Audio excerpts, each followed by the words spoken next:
नमस्कार, मैं निकिता मिश्रा आप सभी का स्वागत करती हूँ लोकतंत्र टॉक्स में। इस समय हमारी मौजूदगी लखनऊ में है और हमारे साथ जो मौजूद हैं वो कांग्रेस उत्तर प्रदेश के अध्यक्ष अजय राय जी हैं। सर कैसे हैं आप? एकदम बढ़िया। बढ़िया। धन्यवाद आपको बहुत बहुत क्या धन्यवाद। चल रहा है सर उत्तर प्रदेश में? उत्तर प्रदेश में बुलडोजर राज चल रहा है। बुलडोजर चलाओ, घर गिराओ और प्रताड़ित करो लोगों को, और कैसे लोगों को केवल और केवल दबाया जा रहा है, उनकी भावनाओं को दबाया जा रहा है, उनकी बातों को दबाया जा रहा है और सर सताना। आप कह रहे हैं बुलडोजर राज चल रहा है, बुलडोजर पे ही तो अब सवाल उठने लगे हैं। अपने ही खेमे के लोग अब उठा रहे हैं सवाल। देखिए, ज़रूरत से ज़्यादा जब किसी को भी दबाया जाएगा, सताया जाएगा, तो स्वाभाविक है बात उठने लगेगी। तो ये जो चीज़ें लगातार चल रही हैं, तो अब आम जनता, आम लोग परेशान हो रहे हैं। तो जब लोकसभा का परिणाम जब आया, उसके बाद से भारतीय जनता पार्टी की चूलें हिली हुई हैं कि अब क्या। पहले तो लगता था कि नहीं, एकदम मदमस्त थे। अब जब लोकसभा के चुनाव में जनता ने अपनी ताकत दिखा दी, तब इनको अब घबराहट हो रही है, परेशान हो रहे हैं। तब आपस में ही अब टकरार हो रहा है, आपस में ही झगड़े हो रहे हैं। सर एक अहम सवाल अभी जो चल रहा है वो है नजूल। विधानसभा में पारित किया गया, विधानमंडल में रोक दिया गया। अपने ही कहा जाता है कि विपक्ष इस पे विरोध करते हैं, लेकिन अब अपने ही पार्टी के लोग विरोध कर रहे हैं। ये क्या मसला है? क्या समझ में आ रहा है देखिए, आपकी ये बात? पूरी तरीके से उजाड़ने वाला ये बिल है। नजूल की ज़मीन को लेना, ये उजाड़ने वाला। बहुत से ऐसे शहर हैं जो नजूल की ज़मीन पर बसे हैं बहुत सालों से। तो ये मैं समझता हूँ कि ये पूरी तरीके से इसको वापस करना चाहिए, रद्द करना चाहिए। और आपस में इनके झगड़े, जो पहले झगड़े संगठन और सरकार की बात थी, वो ज़मीन पर आ गई, सतह पर आ गई। अब इनके प्रदेश अध्यक्ष ही इस पूरे विधेयक का विरोध कर रहे हैं। इस पूरे जो ये विधेयक ये ले आए हैं नजूल का, इसका पूरा विरोध कर रहे हैं। और निश्चित तौर से ये इसको वापस लेना चाहिए, निरस्त करना चाहिए। एक सवाल अभी उत्तर प्रदेश की राजनीति में चल रहा है कि योगी जी को साइड करने की बातें चल रही। अपने ही जो पार्टी के लोग हैं उनके पैर खींचने की कोशिशें कर रहे हैं। दो गुट में बीजेपी बढ़ गई है।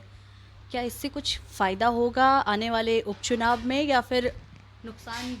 देखिए, फ़ायदा नुकसान की बात नहीं है। इनके जो काम करने के तौर तरीके हैं, वो सबको साथ लेकर अपने लोगों में ही सबके साथ सामंजस्य बैठाकर नहीं है। ये केवल और केवल तानाशाह की तरह काम करते हैं। चाहे वो केंद्र की सरकार हो, चाहे प्रदेश की सरकार हो, या आपस में वही जो चीज़ें चलती रहती हैं और पूरी तरीके से जो मैंने कह दिया वही होगा। तो ये आपस में बहुत ज़्यादा इनके अंदर मतभेद है, और मतभेद होते होते वो मनभेद में बदल चुका है। मैं समझता हूँ कि पूरी सरकार अब बढ़ चुकी है, संगठन सरकार बढ़ चुका है। अब इनके विदा होने का, जाने का समय आ गया है। क्या केशव जी को मोहरा बनाया जा रहा है सर?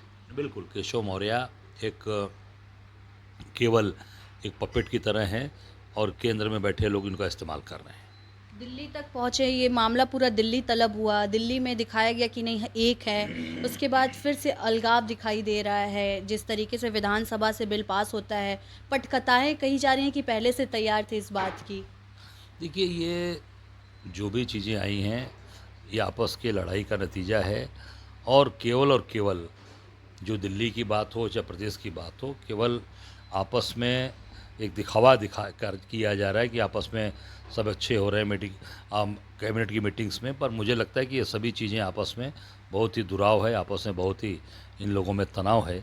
और पूरी भारतीय जनता पार्टी का अब जाने का समय आ गया है, क्योंकि जनता को कितने दिन तक रौंदोगे, कितने दिन तक बुलडोजर चलाओगे।